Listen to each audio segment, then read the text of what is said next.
Hello दोस्तों, स्वागत है आप सभी का यूजीसी नेट गुरुकुल के इस शानदार सेशन में। आज का सेशन काफ़ी इम्पोर्टेंट होने वाला है। जो प्लाटून कमांडर का जो पेपर हुआ है, उस पेपर का जो राजस्थान वाला पोर्शन और जीके वाला पोर्शन जो अपने असिस्टेंट प्रोफेसर के लिए उपयोगी है, उसका सॉल्यूशन लेकर हम लोग आए हैं। और यदि आप आरपीएससी असिस्टेंट प्रोफेसर की तैयारी कर रहे हैं, पेपर थर्ड, आप जीके वाला जो पोर्शन है वो हमारा ऑफिशियल ऐप जेआरएफ अड्डा, उसके ऊपर आप लोगों के लिए 10th पेपर की फुल टेस्ट सीरीज अवेलेबल है, हिंदी और इंग्लिश दोनों लैंग्वेज में। प्लस आप लोगों के लिए ई नोट्स अवेलेबल हैं जेआरएफ अड्डा पर। और यदि आप यूजीसी नेट दिसंबर की तैयारी कर रहे हैं, पेपर फर्स्ट और पेपर सेकंड, तो ये भी आप लोगों के लिए यहाँ पर अवेलेबल है। तो जेआरएफ अड्डा एप्लीकेशन डाउनलोड कीजिए और इसके मल्टीपल जो फीचर्स हैं उसका बेनिफिट लीजिए। तो बिना समय गंवाए अपन शुरुआत करते हैं आज की वीडियो की। और वीडियो जो है वो आधारित है आज का वो प्लाटून कमांडर का जो पेपर हुआ है, कर्मचारी चयन बोर्ड ने लिया है। तो इसका राजस्थान वाला पोर्शन अपन सोल्व करेंगे और जो मुख्य बातें हैं उनके ऊपर अपन चर्चा कर लेते हैं। तो पहले क्वेश्चन की अगर अपन शुरुआत करें कि उत्तरी राजस्थान में स्थित खेतड़ी किन खनिज निक्षेपों के लिए प्रसिद्ध है। तो देखिए, प्राचीन समय में अगर आप पढ़ते हैं तो जब आप गणेश्वर सभ्यता पढ़ते हैं, तो गणेश्वर सभ्यता में वहां पर आप देखते हैं, गणेश्वर सभ्यता में कोलान की पहाड़ी जो खेतड़ी में है, तो वहां पर प्राचीन समय से तांबा निकाला जाता था। ठीक है, तो हिंदुस्तान कॉपर लिमिटेड की स्थापना भी है यहाँ खेतड़ी झुंझुनू जिले में। तो इसका जो राइट आंसर हो जाएगा वो डी राइट आंसर हो जाएगा, तांबा। नेक्स्ट, निम्नलिखित में से कौन सा राजस्थान में सिंचाई का प्रमुख स्रोत है, निम्न में से उपयुक्त विकल्प चुने। ठीक है, तो इसमें जो राइट आंसर हो जाएगा वो ट्यूबवेल हो जाएगा, क्योंकि सर्वाधिक जो अभी वर्तमान में सिंचाई का मुख्य स्रोत है वो ट्यूबवेल है। तो आप इसका जो राइट आंसर है वो ए हो जाएगा। नेक्स्ट अपन बात करें, यदि आपको किसी क्वेश्चन में डाउट है तो आप कमेंट के माध्यम से हमें इसकी चर्चा कर सकते हैं। नेक्स्ट, वैसे तो मैंने प्रयास किया है कि लगभग क्वेश्चनों को जो है वो चेक करके और उसके बाद ही मैं आंसर की लेकर आया हूँ। निम्नलिखित राजस्थान की निम्नलिखित राज्य नीतियों को उनके प्रारंभ वर्ष के अनुसार कालक्रम में व्यवस्थित कीजिए। तो ये थोड़ा सा कंफ्यूजिंग क्वेश्चन था यहाँ पर कि प्रारंभ वर्ष से पूछा है। ठीक है, प्रारंभ वर्ष अब वो नई नीति के अनुसार किया है या पुरानी नीति के अनुसार, तो ये थोड़ा सा हमारे लिए कंफ्यूजन रहा। तो जैसे मान लो अगर पुरानी नीति के अनुसार करें तो 2015 है ये, इसकी अगर अपन बात करें तो 2019 है, फिर 2000 जो है ये 20 है, फिर 2025 है, तो ऐसे ये जो है ये अलग अलग है। तो इसका एक बार अपन जो राइट आंसर है वो बी कर लेते हैं, ए बी सी डी। ठीक है, तो अगर कोई और अपडेट होगा तो मैं आपको इस क्वेश्चन का दे दूंगा। तो राजस्थान खनन नीति, राजस्थान सौर नीति, पर्यटन नीति और इको टूरिज्म नीति। ठीक है, तो इसका आंसर जो है अभी A B C D. Next, Rajasthan की पर्यटन नीति के संदर्भ में निम्नलिखित कथनों पर विचार कीजिए। तो ये करंट का काफी अच्छा क्वेश्चन मुझे लगा। और इसका जो राइट आंसर हो जाएगा उसकी अगर अपन बात करें कि राजस्थान पर्यटन नीति 2020 में शुरू की गई थी। बिल्कुल, राजस्थान पर्यटन नीति जो है 2020 में। और इको पर्यटन नीति का जो इको टूरिज्म है वो इस नीति का अभिन्न अंग है। नीति में विशेष पर्यटन क्षेत्र घोषित किए गए हैं, बिल्कुल। और इसमें अगर अपन बात करें, राज्य में पर्यटन अवसंरचना मजबूत करने का कोई प्रावधान नहीं है। तो अगर इसकी अपन चर्चा करें तो इसमें देखिए, पर्यटन में जो अवसंरचना है, इसको जो बेसिक स्ट्रक्चर है उसको तो मजबूत करना ही पड़ेगा, इंफ्रास्ट्रक्चर को। तो ये जो ऑप्शन हो जाएगा गलत हो जाएगा, ए बी और सी इसका राइट हो जाएगा। तो बिल्कुल जो बी ऑप्शन है यहाँ पर राइट हो जाएगा। नेक्स्ट अपन बात करें, राजस्थान किसका अग्रणीय उत्पादक है, निम्न में से उपयुक्त विकल्प को चुनना है। तो इसमें जो राइट आंसर हो जाएगा वो जस्ता, राजस्थान जो है वो जस्ते का है, अग्रणीय उत्पादक है। कोयला, लोहा, इस्पात, हीरा का नहीं है। राजस्थान जो पशु गणना है, रिपोर्ट 2019 के अनुसार राजस्थान का कौन सा स्थान है। तो इसमें राजस्थान का दूसरा स्थान है। पहला स्थान जो है वो यूपी का है, राजस्थान का यहाँ पर दूसरा स्थान है। तो आप लोग ध्यान रखना, इसका जो राइट आंसर हो जाएगा वो दूसरा हो जाएगा, सी जो है वो राइट आंसर हो जाएगा। नेक्स्ट, वर्ष 2020-21 की आर्थिक समीक्षा के अनुसार राजस्थान में सौर ऊर्जा से विद्युत ऊर्जा की संभावित क्षमता कितने गीगावाट है। तो उपयुक्त विकल्प का चयन करना है। तो ये 142 गीगावाट इसका राइट आंसर है, 142 गीगावाट। नेक्स्ट, सूची एक को सूची दो से सुमेलित करना है। तो अगर मैं इसमें अगर चर्चा करूं, अमृता देवी जो का बलिदान है वो किसके लिए था। तो अमृता देवी का जो बलिदान है वो पर्यावरण संरक्षण के लिए था। रेडियो धर्मी विकिरण जो है, रेडियो एक्टिव जो पदार्थ है वो न्यूक्लियर जो परमाणु जो है प्रदूषण से संबंधित है। पेट्रोलियम का संबंध कहाँ से, बाड़मेर से। और बंजर भूमि मृदा प्रदूषण। तो जो इसका ए ऑप्शन है वो सही हो जाएगा, 4, 1, 2 और 3। 4, 1, 2 और 3। राजस्थान में विद्युत के स्रोतों कुल उत्पादन का प्रतिशत को बढ़ते क्रम में व्यवस्थित कीजिए। तो ये भी थोड़ा सा टिपिकल रहा है इस क्वेश्चन का आंसर। तो एक बार जो मैं बता रहा हूँ उसके अकॉर्डिंग आप लोग देख लेना। तो इस क्वेश्चन का जो राइट आंसर रहा उसमें अगर अपन चर्चा करें तो वैसे तो देखिए सबसे ज्यादा जो है वो तो ताप विद्युत है, इसमें तो कोई शक नहीं है। ठीक है, सबसे ज्यादा जो है वो कौन सी है, क्वेश्चन नंबर 37। ठीक है, सबसे ज्यादा जो है वो ताप विद्युत है। ठीक है, हाँ ताप विद्युत है। और उसके बाद जो है वो जल विद्युत, फिर पवन विद्युत, और सबसे कम है वो गैस आधारित। ठीक है, तो सबसे ज्यादा तो ताप विद्युत 100% है, गैस आधारित सबसे कम है, ये सबसे अधिक है और ये सबसे कम। तो थोड़ा सा इसके अंदर अपन और देखेंगे क्या है, बाकी इसका जो राइट आंसर हो जाएगा वो ए राइट आंसर हो जाएगा, डी, ए, बी और सी। डी, ए, एक मिनट रुकना, इसका जो राइट आंसर हो जाएगा, हाँ बिल्कुल, जो बढ़ते क्रम में लिखना है तो ये सबसे ज्यादा जो हो जाएगी ये हो जाएगी और सबसे कम ये हो जाएगी, डी, ए, बी, सी। तो ए इसका राइट आंसर हो जाएगा। ठीक है, नेक्स्ट 38 नंबर क्वेश्चन की अगर अपन बात करें कि निम्नलिखित में से निम्नलिखित कथनों पर विचार कीजिए, राजस्थान की पंचवर्षीय योजनाओं के संदर्भ में कौन सा कथन सत्य है। तो दोस्तों देखिए, राजस्थान की प्रथम पंचवर्षीय योजना में कृषि उत्पादन को बढ़ाने पर बल दिया, भारत में भी यही सिस्टम था। दूसरी में उद्योगों पर बल दिया गया। पंचायती राज प्रणाली है जो प्रथम पंचवर्षीय योजना में शुरू की गई थी, नहीं ये प्रथम पंचवर्षीय योजना में नहीं थी। क्षेत्र विकास की संकल्पना चतुर्थ योजना में शुरू की गई थी, बिल्कुल। और सातवीं जो पंचवर्षीय योजना है उसमें मुख्य उद्देश्य कार्य और उत्पादन थे। तो 38 क्वेश्चन का अगर अपन बात करें तो ए, सी और डी, बिल्कुल इसका जो राइट आंसर हो जाएगा ए, सी और डी हो जाएगा। और ये पंचायती राज प्रणाली 1959 में शुरू हुई थी, दूसरी पंचवर्षीय योजना में, सेकंड जो है 5 ईयर प्लान इसका राइट आंसर हो जाएगा। नेक्स्ट अपन बात करें 39 नंबर क्वेश्चन की, 39 नहीं, आगे राजस्थान का 57 नंबर क्वेश्चन है कि राजस्थान में जयपुर से उद्गमित होकर कौन सी नदी सांबर झील में गिरती है। तो जो 57 नंबर का जो हो जाएगा उसमें मेंथा नदी है। मेंथा नदी जो है वो जयपुर से उद्गमित होती है और सांबर झील में गिरती है, तो बी इसका राइट आंसर हो जाएगा। 58 में सूची 1 को सूची 2 से सुमेलित करना है, झील का नाम और जिला। तो देखिए जो कनक सागर है वो बिल्कुल बूंदी में है, तो इसका जो 4 ऑप्शन हो जाएगा वो सही हो जाएगा। तो पहले में ही केवल 4 है। ये देलाब नहीं है, ये डायलाब तालाब है, ये बांसवाड़ा में स्थित है। आप जब बांसवाड़ा मुख्य शहर में है तो डायलाब तालाब बांसवाड़ा में है। और ये बालसमंद झील है जोधपुर है, और पिछोला झील है ये उदयपुर है। तो इसका जो राइट आंसर हो जाएगा वो ए, 4, 3, 1, 2 राइट आंसर हो जाएगा।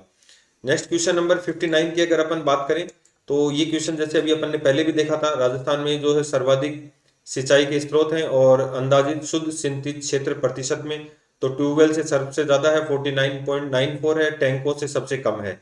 तो 4 और 3 ये इसका राइट आंसर हो जाएगा। ठीक है, ये इसका ए का 4 बिल्कुल। जो खुले कुएं हैं, खुले कुएं हैं इनसे जो है वो 24.17, ट्यूबवेल से बिल्कुल 49.04, और नहरों से 23.02, और जो टैंक है इनसे 0.43।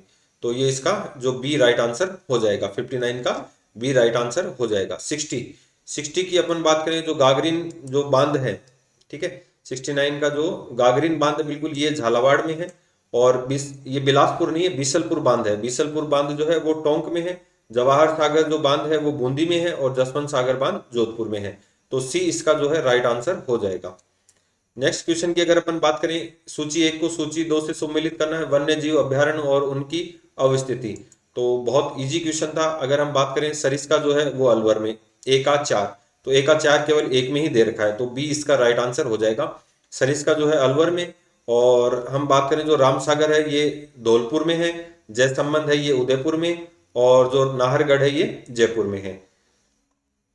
नेक्स्ट 62 नंबर क्वेश्चन है, चंबल नदी पर निर्मित एक प्रमुख बहुउद्देशीय परियोजना चंबल नदी घाटी परियोजना का निर्माण किन 2 राज्यों ने करवाया है। तो देखिए राजस्थान और मध्य प्रदेश, ठीक है, आगे उत्तर प्रदेश में जाती है, लेकिन जो राइट आंसर हो जाएगा ये जो चंबल नदी जो घाटी परियोजना है वो राजस्थान और मध्य प्रदेश में।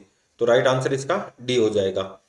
नेक्स्ट, अभी 3 दिन पहले जयपुर का स्थापना दिवस था, 18 नवंबर 1727। 18 नवंबर 1727 जयपुर की स्थापना हुई थी। और जो इसके जयपुर की स्थापना हुई थी इसके बाद में जो अंतिम जो शासक थे ये कौन थे जिन्होंने अश्वमेध यज्ञ करवाया। तो जयपुर की जो स्थापना थी वो सवाई जयसिंह द्वारा की गई थी। सवाई जयसिंह या जयसिंह सेकंड के द्वारा की गई थी। तो इसका जो राइट आंसर हो जाएगा ये सवाई जयसिंह हो जाएगा। नेक्स्ट, राजस्थान के भीलों के सामाजिक और राजनीतिक जागरण के लिए किस वर्ष गोविंद गुरु द्वारा संप सभा की स्थापना की गई थी। तो देखिए अगर इस क्वेश्चन की अगर मैं बात करूं तो जो संप सभा की अपन हमेशा पढ़ते हुए आए हैं, 1883 में गोविंद गुरु द्वारा संप सभा की स्थापना हुई थी। इसका एक वीडियो अपन ने बनाया भी है, उसमें मैंने ये डिटेल से चर्चा भी की है। लेकिन इसका जो पहला सम्मेलन हुआ था वो 1903 में मानगढ़ पहाड़ी पर हुआ था, और प्रत्येक 5 वर्ष में इसका सम्मेलन होना था। तो इस तरीके से जो है ये इसके सम्मेलन हुए थे। तो अगर इसका पहले सम्मेलन की अगर अपन बात करें तो वो 1903, और इसका गठन भी जो मान सकते हैं अपन 1903 मान सकते हैं। बोर्ड क्या मानता है उसके ऊपर डिपेंड है, बाकी स्थापना 1883 और पहला सम्मेलन 1903। तो इस ऑप्शन के अकॉर्डिंग इसका राइट आंसर सी होना चाहिए। नेक्स्ट, राजस्थान संघ के निर्माण की योजना किसने प्रस्तुत की थी? तो राजस्थान निर्माण की जब अपन ने राजस्थान का एकीकरण मैंने टॉपिक अपने चैनल पे पढ़ा रखा है, उसमें मैंने आपको बताया था कि 25-26 जून 1946 को मेवाड़ महाराणा भूपाल सिंह ने राजस्थान संघ बनाने का प्रयास किया था, और जिसमें राजस्थान के सभी राजाओं को इन्होंने आमंत्रित किया था। तो इसका जो मेवाड़ महाराणा जो है भूपाल सिंह, इसका राइट आंसर हो जाएगा। नेक्स्ट, सलूम्बर के राव का नाम बताइए जिसने 1857 की क्रांति के दौरान राजस्थान के विद्रोहियों का सक्रियतापूर्ण समर्थन किया था। तो देखिए वैसे तो अगर अपन बात करें ना तो सक्रियतापूर्ण समर्थन तो कोठरिया के रावत जोध सिंह ने किया था, कोठरिया के रावत जोध सिंह ने किया था, ठीक है। लेकिन अगर इसमें ऑप्शन पूछा है सलूम्बर का राव पूछा है, तो सलूम्बर के जो राव थे वो केसरी सिंह इसका राइट आंसर हो जाएगा। नेक्स्ट, निम्नलिखित में से कौन सा दुर्ग काली सिंध और आहू नदियों के संगम पर स्थित है? तो काफी इजी क्वेश्चन था। गागरोन दुर्ग झालावाड़ में स्थित है, ये काली सिंध और आहू नदियों के संगम पर स्थित है, और खड़ी शिला के जो चट्टान के ऊपर है, इसकी कोई नींव नहीं है, गागरोनी तोता पाया जाता है। नेक्स्ट, लालगढ़ संग्रहालय महल और संग्रहालय किसकी स्मृति में निर्माण किया गया था? तो ये जो स्मृति में निर्माण किया था, ये ध्यान रखना, लाल सिंह के, महाराजा लाल सिंह की स्मृति में इनके पुत्र गंगा सिंह द्वारा निर्माण किया गया था। तो राइट आंसर इसका डी हो जाएगा। ये मुगल, राजपूत और यूरोपीय शैली में है, मुगल, राजपूत और यूरोपीय शैली में, और स्टीवन जैकब इसके जो थे वो वास्तुकार थे। नेक्स्ट अपन बात करें राजस्थान के किस क्षेत्र में मालवी बोली बोली जाती है? तो इसका जो राइट आंसर है बिल्कुल प्रतापगढ़ है, प्रतापगढ़ क्षेत्र में मालवी बोली बोली जाती है। और आप लोग अपने कमेंट के माध्यम से भी उत्तर देते रहें, और वीडियो कैसा लगा ऐसा इसको आप कमेंट के माध्यम से जरूर बताइए। वीडियो को शेयर कीजिए ताकि और भी स्टूडेंट्स को इसका बेनिफिट मिल सके जो असिस्टेंट प्रोफेसर और दूसरे एग्जाम की तैयारी कर रहे हैं। राजस्थान की स्वर्ण पदक विजेता उमा चौधरी ने हाल ही में किस अंतरराष्ट्रीय प्रतिस्पर्धा में खिताब जीता था? तो देखिए उमा जो चौधरी हैं वो जोधपुर की रहने वाली हैं, और इन्होंने जेवलिन थ्रो, भाला फेंक में इनके द्वारा जो है ये पदक जीता गया था। तो इसका जो राइट आंसर हो जाएगा वो जेवलिन थ्रो हो जाएगा। राजस्थान के बजट 2025-26 में कितने एक्सप्रेसवे की घोषणा की गई है? तो ये टोटल 9 एक्सप्रेसवे की घोषणा की गई है। राजस्थान सरकार द्वारा किस दिन को प्रवासी दिवस घोषित किया गया है? तो अभी जो पहला प्रवासी दिवस है वो 10 दिसंबर 2025 को मनाया जाएगा, और खुद जो मुख्यमंत्री हैं भजनलाल जी काफी इसको लेकर सक्रिय हैं, आप लोग पढ़ते भी होंगे न्यूज़पेपर में। तो ये तो बहुत इजी क्वेश्चन था। नेक्स्ट, बाइकर गैंग से निपटने के लिए राजस्थान पुलिस द्वारा जो ऑपरेशन शुरू किया गया तो वो था ऑपरेशन संस्कार, इसका जो है सी राइट आंसर हो जाएगा। इसमें बच्चों को संस्कार देने हैं रोकने के लिए जो तेज गति से स्टंट बाइक चलाते हैं। उभरता राजस्थान साझेदारी सम्मेलन 2025 का केंद्रीय विषय क्या था? तो इसका जो है डी राइट आंसर हो जाएगा, निवेश का सामाजिक आर्थिक प्रभाव। नेक्स्ट, राजस्थान के किस क्षेत्र में राष्ट्रीय मरु उद्यान स्थित है? ये काफी इजी क्वेश्चन है, तो इसका जो राइट आंसर हो जाएगा वो जैसलमेर हो जाएगा, डी। और तुरतई माता या त्रिपुरा सुंदरी का जो मंदिर है वो तलवाड़ा बांसवाड़ा में है, उमराई गांव में, तो इसका जो है त्रिपुरा सुंदरी राइट आंसर हो जाएगा। नेक्स्ट अपन बात करें 94 नंबर क्वेश्चन की, कि निम्नलिखित में से किस भारतीय राज्य में चंबल नदी का सबसे बड़ा जल संग्रहण क्षेत्र है? तो देखिए इसका जो राइट आंसर हो जाएगा वो मध्य प्रदेश है। सर्वाधिक जो जल संग्रहण क्षेत्र है वो मध्य प्रदेश में पहला स्थान, और दूसरा स्थान इसमें राजस्थान का आता है, ठीक है। तो ये इसका जो राइट आंसर हो जाएगा वो मध्य प्रदेश हो जाएगा। नेक्स्ट अपन बात करें कोपेन का जलवायु वर्गीकरण के अनुसार जलवायु क्षेत्रों का। देखिए असिस्टेंट प्रोफेसर की तैयारी कर रहे हैं उन स्टूडेंट को मैं सलाह देना चाहूंगा कि आप कोपेन का और टीवार्था दोनों का जलवायु जो सम्मेलन है, जो जलवायु विभाजन है, आप उसको जरूर पढ़ के जाना। और यहाँ से एक क्वेश्चन आप लोगों के लिए 101% आएगा। थोड़ा सा सोल्यूशन मैं लेकर आया हूं ताकि आप लोग इसको समझ सकें। तो कोपेन के जलवायु वर्गीकरण के अनुसार जलवायु क्षेत्रों का BSHW प्रकार राजस्थान के किन जिलों में पाया जाता है? तो इसका जो राइट आंसर हो जाएगा वो डी राइट आंसर हो जाएगा, ठीक है। 97 नंबर क्वेश्चन का जो है वो डी राइट आंसर हो जाएगा। बाड़मेर, जालोर और जोधपुर इसका राइट आंसर हो जाएगा। तो देखिए BSHW, ठीक है, थोड़ा सा ये मानचित्र पुराना है, BSHW, ठीक है। तो ये बाड़मेर, जालोर और जोधपुर वाला जो क्षेत्र है वो इसमें शामिल हो जाएगा। अगर इनके प्रतिनिधित्व जिला पूछता है, BWHW जो उष्ण कटिबंधीय शुष्क है, इसका प्रतिनिधित्व जिला बीकानेर है। CWG जो उप आर्द्र मानसूनी है, इसका प्रतिनिधित्व जिला टोंक है। और AW जो उष्ण कटिबंधीय आर्द्र है, इसका जो प्रतिनिधित्व जिला है वो बांसवाड़ा है। और BSSW का प्रतिनिधित्व जिला नागौर है। ये औसत वर्षा भी आप लोग इसमें याद रखना। ये काफी बार क्वेश्चन इस तरीके से पूछे जाते हैं। अब इसमें देखो नए जिले आप लोगों को शामिल करने हैं। जैसे यहाँ अनूपगढ़ नया जिला शामिल हो जाएगा, इधर बालोतर जैसे डीडवाना है या जो ब्यावर है, ऐसे वो जिले यहाँ पर क्या हो जाएंगे, शामिल हो जाएंगे। नेक्स्ट, राजस्थान के निम्नलिखित मुख्य नदी तंत्रों में उनके अपवाह तंत्र के आधार पर उनको अवरोही क्रम के आधार पर व्यवस्थित कीजिए। ठीक है, तो ड्रेनेज सिस्टम के आधार पर जल, मैंने आपको जो बताया है, मैं इसका जो राइट आंसर बताऊंगा वो जल ग्रहण के आधार पर बताऊंगा। इसका जो राइट आंसर है वो जल ग्रहण के आधार पर मैच करता है, और इसी आधार पर मैंने इसका जो है राइट आंसर निकाला है। तो एक बार आप लोग इसको और देख लीजिएगा। तो इसमें जो सबसे ज्यादा बनास है, फिर लूनी है, फिर चंबल है, और फिर माही नदी है। तो सी इसका जो है वो राइट आंसर हो जाएगा। ठीक है, इसका जो राइट आंसर हो जाएगा वो सी हो जाएगा। ठीक है, ABCD। निम्नलिखित में से किस नदी का उद्गम जयपुर राजस्थान का जो बैराट की पहाड़ियों से होता है? तो काफी इजी क्वेश्चन था, ये बाणगंगा नदी है। अर्जुन की गंगा, तीर गंगा, जिसके किनारे जो है अपन बात करें बैराट सभ्यता स्थित है। तो बैराट की जहां पांडवों ने अज्ञातवास गुजारा था राजा विराट के पास। निम्नलिखित में से कौन सी रचना बीकानेर के पृथ्वीराज राठौड़ द्वारा लिखी गई? तो बहुत अच्छा क्वेश्चन था ये। वेली किशन रुक्मणी ख्यात, जो डिंगल भाषा का हेरोस कहा जाता है पृथ्वीराज राठौड़ को, जिन्होंने गागरोन दुर्ग में बैठकर इसको रचना की थी। दूरसा हाड़ा ने इसको 5वां वेद और 16वां जो है वो 19वां जो है पुराण कहा है, और 10 सहस्त्र घोड़ों के बराबर इसमें बल बताया है। ठीक है, उत्तरी राजस्थानी जो डिंगल भाषा में इसको लिखा गया है। तो काफी बेहतरीन ग्रंथ है। और जो वीर तत्सई है, वंश भास्कर है, ये सूर्यमल मिश्रण के द्वारा। नेक्स्ट, राजस्थान में फड़ वाचन किसके द्वारा किया जाता है? तो भोपों के द्वारा फड़ वाचन होता है, बिल्कुल। और जिसमें रावण हत्ता और जंतर वाद्य यंत्र का प्रयोग होता है। और फड़ का जो निर्माण है वो भीलवाड़ा का जो है श्रीलाल जोशी परिवार है, श्रीलाल जोशी परिवार, इनके द्वारा फड़ों का निर्माण किया जाता है। नेक्स्ट, राजस्थानी लोक संगीत वाद्य यंत्र रावण हत्ता वाद्य यंत्रों निम्नलिखित में से किस श्रेणी में आता है? तो इसमें तार लगे होते हैं, 9 तार, तो ये तत् वाद्य यंत्र की श्रेणी में आता है। नेक्स्ट, राजस्थान में निम्नलिखित में से कौन सा मेला अलवर के भरतरी में आयोजित किया जाता है? तो कनफटे जोगियों का जो मेला है, लक्खी मेला। ठीक है, खाटू श्याम जी मेला तो आप रिंगस सीकर में आयोजित होता है। डिग्गी कल्याण जी का जो मेला है, खाटू श्याम जी का तो सीकर, डिग्गी कल्याण टोंक, जीण माता रेवासा सीकर। तो ये जो लक्खी मेला है, कनफटे जोगियों का मेला है, ये भरतरी में आयोजित होता है, अलवर में।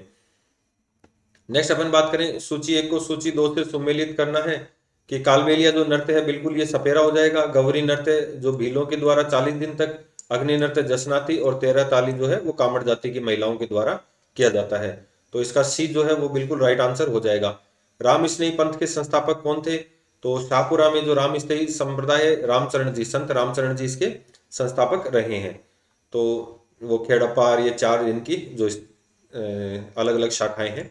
नेक्स्ट, चंबल नदी के मुख्य स्थान पर राजस्थान का पहला डिजिटल गांव धनोरा। तो डिजिटल गांव जो अभी फेमस भी रहा है, ये धनोरा जोधपुर में धौलपुर में स्थित है। धनोरा गांव धौलपुर में स्थित है। इसको इस तरीके से भी याद कर लेना कि जो धनोरा गांव है वो कहां पर स्थित है? धौलपुर में स्थित है जो धनोरा गांव है। चलिए नेक्स्ट क्वेश्चन की बात करें। हरित प्रौद्योगिकी ग्रीन टेक्नोलॉजी उपयोग द्वारा शून्य अपशिष्ट प्रतिमान जीरो वेस्ट मॉडल का उदाहरण आंधी राजस्थान में स्थित है। तो आंधी जो है वो जयपुर में स्थित है। ठीक है, आंधी तो देखो वैसे भी आपको पता होगा जयपुर जो जमवा रामगढ़ वाले क्षेत्र में स्थित है। लेकिन यहाँ पर क्या है? हरित प्रौद्योगिकी ग्रीन जो टेक्नोलॉजी के उपयोग द्वारा शून्य अपशिष्ट प्रतिमान जीरो वेस्ट मॉडल यहाँ पर लागू किया गया है। नेक्स्ट, राजस्थान की राजनीतिक व्यवस्था के बारे में निम्नलिखित कथनों में सही कथन का चयन करना है। तो विधानसभा कार्य प्रक्रिया के नियम सर्वप्रथम 1956 में बनाए गए, सही है।